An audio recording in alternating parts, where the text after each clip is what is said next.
है। सबसे पहले बात आज चांदी की करेंगे क्योंकि चांदी की रफ्तार जबरदस्त तेज है। आप 21 नवंबर से और आज के सत्र में ही 20,000 रुपए से ज्यादा चांदी महंगी हो चुकी है।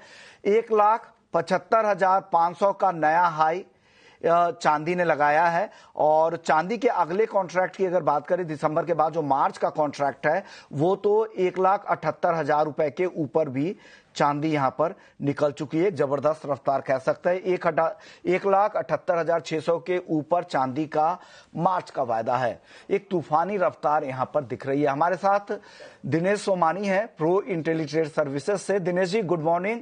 सबसे पहले चांदी से शुरुआत करते हैं। एक जबरदस्त रफ्तार, अभी भी 3,000 रुपए की तेजी है। 21 नवंबर यानी करीब 7-8 सत्र होंगे और कुल 10 दिन होंगे, 20,000 रुपए से ज्यादा दाम बढ़े हैं। और कितनी बढ़ोतरी आप देख रहे हैं सर? बिल्कुल विश्व मोहन जी, ये साल बिल्कुल चांदी के निवेशकों के लिए बहुत ही बेहतरीन साल साबित हुआ है और निरंतर इसमें गेन्स हमने कंटिन्यू आते देखे हैं। जो रिसेंट लो भी हाल फिलहाल ही बना था, जो 1,50,000 के आसपास बना था, वहां से भी करीब करीब 24,000 रुपए की तेजी इसमें आ चुकी है। मुझे लगता है कि ये technically breakout multi-year high international market, domestic market दोनों तरफ निरंतर होता जा रहा है और आने वाला समय भी निरंतर चांदी में बढ़ोतरी जारी हो सकती है। और अगर शॉर्ट टर्म के हिसाब से अगर मैं कहूं तो मुझे लगता है प्रोबेबली आज या कल तक ये जो मार्च वाला कॉन्ट्रैक्ट है 1,82,000 के लेवल भी छू सकता है। 1,77,000 के आसपास की अगर एक गिफ्ट मिलता है यहां से तो एक खरीदारी का अवसर रहेगा। 1,74,500 का स्टॉप लॉस मेंटेन करे, ऊपर 1,82,000 तक का लेवल देखने मिल सकता है। और मैं अगर मार्च तक का लेवल से कहूं तो मुझे लगता है कि प्रोबेबली ये 2,10,000 के लेवल्स भी दिखा सकता है। तो 1,82,000 इसी हफ्ते 1,77,000 पे खरीदे, 1,74,500 का स्टॉप लॉस और 2,10,000 का आपने टारगेट दिया है ना सर मार्च तक के लिए? चलिए, तो सोमानी जी ने 2,10,000 का टारगेट दिया है मार्च तक का और इस हफ्ते का टारगेट है 1,82,000 के लिए। गोल्ड में भी बहुत जबरदस्त तेजी है। अभी भी देखिए 900 रुपए ऊपर है। 1,27,800 के करीब गोल्ड ट्रेड कर रहा है और रिकॉर्ड से करीब करीब 4,000 रुपए की दूरी रह गई है। 1,32,294 का हमने हाई देखा था गोल्ड में। सर गोल्ड को लेकर क्या राय है सोमानी जी? जी बिल्कुल, जो दिसंबर में वहां पे यूएस में मीटिंग है इंटरेस्ट रेट ब्याज दरें कम करने का, मुझे लगता है वहां जो पॉसिबिलिटी अभी 87% के आसपास की हो चुकी है, जो कि हाईएस्ट लेवल पर आ गई है दोबारा। अगर ब्याज दरें करती है तो गोल्ड के लिए एक बहुत अच्छा अवसर रहेगा। साथ ही साथ बिटकॉइन में भी गिरावट आ रही है तो निवेशकों का जो रुझान है निरंतर गोल्ड की तरफ आकर्षित होता जा रहा है। फिर भी सिल्वर का मोमेंटम गोल्ड के मुकाबले ज्यादा है। अब जो है सिल्वर के पीछे पीछे गोल्ड के बढ़ने की संभावना नजर आ रही है। आई थिंक 1,30,250 के आसपास जो फरवरी का मोस्ट एक्टिव कॉन्ट्रैक्ट है, 1,30,250 के आसपास बाय किया जा सकता है। 1,30,900 का लक्ष्य आज इवनिंग सेशन तक हमें देखने मिल सकता है और 1,29,900 का इसमें स्टॉप लॉस मेंटेन कर सकते हैं। गोल्ड का मोमेंटम मुझे सिल्वर के मुकाबले कम लगता है, बट फिर भी इसमें गेन्स जारी रह सकते हैं। ओके, तो गेन्स दोनों में ही जारी रहेंगे। मोमेंटम चांदी का ज्यादा दिख रहा है क्योंकि चांदी का इस्तेमाल इंडस्ट्री में काफी ज्यादा है और जिस तरह की इंडस्ट्रियल डिमांड यहाँ पे बढ़ी है उससे भी काफी सपोर्ट मिल रहा है। अन्य मेटल्स में भी तेजी है सर। एलएमई कॉपर भी नए हाई पर पहुंच चुका है। एमसीएक्स कॉपर को भी देखे तो ये भी 1,050 के करीब आ चुका है। तो लगातार यहाँ भी रिकॉर्ड रैली चल रही है कॉपर में। सर क्या आपको क्या पसंद है इन इंडस्ट्रियल मेटल्स में? जी बिल्कुल विश्व Mohan ji, across the board अगर आप एमसीएक्स को देखो तो चौतरफा हरियाली छाई है। मतलब एवरी कॉन्ट्रैक्ट ग्रीन ट्रेड में, ग्रीन निशान में ट्रेड कर रहा है। आप एनजी देख लो, क्रूड देख लो, बेस मेटल्स देख लो, बुलियंस देख लो, everything is trading in green zone. I think copper जो है एक टेक्निकल ब्रेकआउट था 1,026 का, जो एक वॉल्यूम के साथ निकला है। अगर मैं एलएमई की बात करूं तो मुझे लगता है 11,200 का एक बहुत बड़ा ब्रेकआउट था, उसके ऊपर क्रॉस करके अभी सस्टेन भी कर रहा है। इंट्राडे के लिहाज से अगर कोई खरीदना चाहता है तो 1043 जो दिसंबर कॉन्ट्रैक्ट है बाइंग का अच्छा अवसर रहना चाहिए। 1033 का स्टॉप लॉस मेंटेन करे। 1,055 प्रोबेबली आज इवनिंग सेशन तक और 1068 ये हफ्ते के अंत तक हमें देखने मिल सकता है। ओके, तो 1,055 टारगेट है कॉपर का आज के लिए और 1,068 है इस हफ्ते का हाई जो लग सकता है। इस ट्रेड में 1,033 रुपए का स्टॉप लॉस लगा ले। क्रूड में भी आज सपोर्ट दिख रहा है। 5,340 के आसपास एमसीएक्स पर कच्चा तेल है। सोमानी जी क्या करना चाहिए, यहां पर कुछ मौके हैं क्या?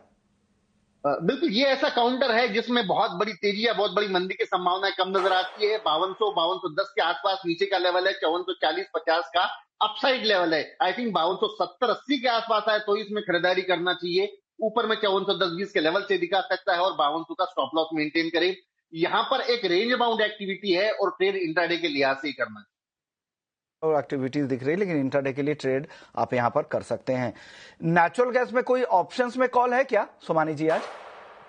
जी, नेचुरल गैस में जो मोमेंटम निकल के आया 420 का जो लेवल था वो क्रॉस होने के बाद में इसकी तेजी की रफ्तार और भी ज्यादा बढ़ सकती है। आई थिंक थोड़ा सा डिप का इंतजार करना चाहिए। 426 427 के आसपास नेचुरल गैस खरीदारी करे। ऊपर में 444 460 के लेवल दिखा सकता है और डाउनसाइड मुझे लगता है 418 का स्टॉप लॉस मेंटेन करे।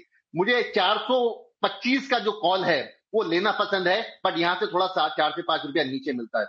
ओके, 425 के स्ट्राइक की कॉल खरीद सकते हैं, लेकिन डिप में खरीदे, थोड़ा करेक्शन आए तब खरीदे। फ्यूचर्स में खरीदना चाह रहे हैं तो करंट भाव से 6-7 रुपए की गिरावट आए, 426 के आसपास मिले, वहां पर खरीद सकते हैं 418 के स्टॉप लॉस के साथ। 460 तक भी पोजिशनली नेचुरल गैस जा सकता है। चलिए कुछ एग्री मार्केट की चाल देख लेते हैं। आज हल्दी वापस से तेज है, 14,800 के ऊपर हल्दी है। हल्दी को लेकर आपकी राय क्या है सर? हल्दी की तेजी कुछ और यहां से एक्सटेंड होती दिख रही है क्या? मुझे लगता है प्रोबेबली एक बार तेजी इसमें जरूर बन सकती है, क्योंकि एक्सपोर्ट डिमांड काफी ज्यादा अच्छी निकल कर आई है। बांग्लादेश के लिए काफी अच्छे ऑर्डर्स बुक हुए हैं, साथ ही साथ फिजिकल की भी ग्राहकी काफी अच्छी है ये। और कैरी फॉरवर्ड स्टॉक तो इसमें कम होकर चलते आ ही रहा था, बट सिर्फ जो सोइंग ज्यादा बढ़ गई थी और आने वाली फसल अच्छी होने की संभावना ने बाजार को नीचे गिराया। इंट्राडे के लिहाज से मुझे लगता है कि 14,700 के आसपास हल्दी खरीदारी करना चाहिए। 15,200 15,600 के टारगेट ही दिखा सकता है। 14,400 का स्टॉप लॉस मेंटेन करे। 15,200 तक के टारगेट के लिए हल्दी खरीदे, 14,400 का स्टॉप लॉस लगाया। सर धनिया का मोमेंटम पिछले हफ्ते काफी ज्यादा था, क्या जो मोमेंटम दिख रहा है धनिया का ये आगे भी जारी रह सकता है क्या? यहां पर भी काफी रफ्तार दिखी थी। मुझे लगता है विष्मोहन जी आने वाला समय धनिये के लिए एक बेहतरीन साल साबित हो सकता है। 2026 मुझे लगता है कि धनिये का निवेशकों के लिए बहुत ही अच्छा अवसर साबित हो सकता है। और कोई इंट्राडे मुझे लगता है अगर ट्रेड करता है तो 10,600 10,620 के आसपास खरीदारी करे। 10,350 का स्टॉप लॉस मेंटेन करके 11,050 का लक्ष्य आज या कल हमें देखने मिल सकता है। ये काउंटर में जो है फिजिकल ग्राहकी बहुत ही शानदार है। इसमें एमपी और राजस्थान में सोइंग घटने की संभावना नजर आती है और कैरी फॉरवर्ड स्टॉक भी निरंतर इसमें घटता जा रहा है। तो मुझे लगता है धनिया आने वाले समय में ऑल टाइम हाई निश्चित तौर से छू सकता है। ओके, तो ऑल टाइम हाई भी बनने की यहाँ पे संभावना है, यहाँ से भी काफी गुंजाइश है और एक जबरदस्त रफ्तार पिछले हफ्ते हमने देखा भी था और वो आज भी जारी है। जीरे में सर बताइए, लेकिन जीरा अभी भी सुस्ती दिखा रहा है, 21,990 के आसपास, आज करीब 1% की गिरावट है। जीरे की चाल कैसी दिख रही है सोमानी जी? जीरे में फंडामेंटली कोई ऐसी बहुत बड़ी तेजी की बात नहीं है। सोइंग भी इसमें काफी ठीक ठाक है। कैरी फॉरवर्ड भी स्टॉक निरंतर है। एक्सपोर्ट डिमांड बहुत ज्यादा नहीं है, बस अन्य मसालों के मुकाबले में ये थोड़ी बहुत इसने चाल दिखाई है। 22,400 एक बहुत बड़ा रेजिस्टेंस है। मुझे लगता है इसके ऊपर जाने की संभावना कम है। नीचे में जो है 20,800 एक बहुत बढ़िया सपोर्ट है। तो 20,800 22,400 ये दायरा मुझे लगता है 1 महीने तक मेंटेन करेगा। 1 महीने का आपके लिए दायरा आ गया है, 20,800 से लेकर 22,400 तक का। इस दायरे में अब जिस साइड में ट्रेड करना है आप देख ले, 1 महीने का रेंज सोमानी जी ने दे दिया है। सर आज कैस्टर में भी ठीक ठाक खरीदारी दिख रही है, यहां पर क्या राय है? क्या कुछ और तेजी बनती है क्या? 7,000 के करीब ही है और बड़ी तेजी की उम्मीद करें या ये दायरे में ही रहेगा अभी? पिछले दिनों में कैस्टर ऑयल में काफी अच्छी डिमांड थी, क्रूड भी तेज हुआ तो इसको भी एक सपोर्ट थोड़ा सा मिलता है। और मुझे लगता है कि 6920 एक अच्छा लेवल है दिसंबर कैस्टर सीट बाय करने का। 7040 7120 ये अपसाइड टारगेट नजर आते हैं। 6840 का स्टॉप लॉस मेंटेन कर सकते हैं। कैस्टर में भी मोमेंटम टेक्निकली फंडामेंटली काफी स्ट्रांग है। आई थिंक निवेशकों के लिए बेहतरीन रिटर्न दे सकता है। चलिए एग्री मार्केट पे सर आखिरी सवाल ग्वार सीड ग्वारगम को लेकर, यहां पर किसी भी तरह के एक्शन की उम्मीद करनी चाहिए क्योंकि लंबे समय से सुस्ती का दौर चल रहा है। क्या लग रहा है सर ग्वारगम ग्वार सीड में? आई थिंक एनसीडीएक्स में चलती गाड़ी में ही बैठना मुनासिब होता है। ये रुकी हुई गाड़ी है, मुझे लगता है अभी भी अनलेस एंड अनटिल इसमें मोमेंटम निकल कर आता है खरीदारी से बचना चाहिए। कहीं अगर 86 के ऊपर अगर ग्वारगम निकलता है तो ही खरीदारी करना चाहिए। 83 का स्टॉप लॉस मेंटेन करके 9100 का इसमें टारगेट देखा जा सकता है। ये पोजिशनल राय है ग्वार को लेकर। सर शुक्रिया, आपने वक्त निकाला है। और जाने से पहले सर एक डिस्क्लेमर दे दें। जी बिल्कुल, मेरा पर्सनल कोई भी पोजीशन नहीं है, लेकिन क्लाइंट को सारी जो कॉल्स मैंने रिकमेंड की है वो भी उनको रिकमेंडेड कर रखी है।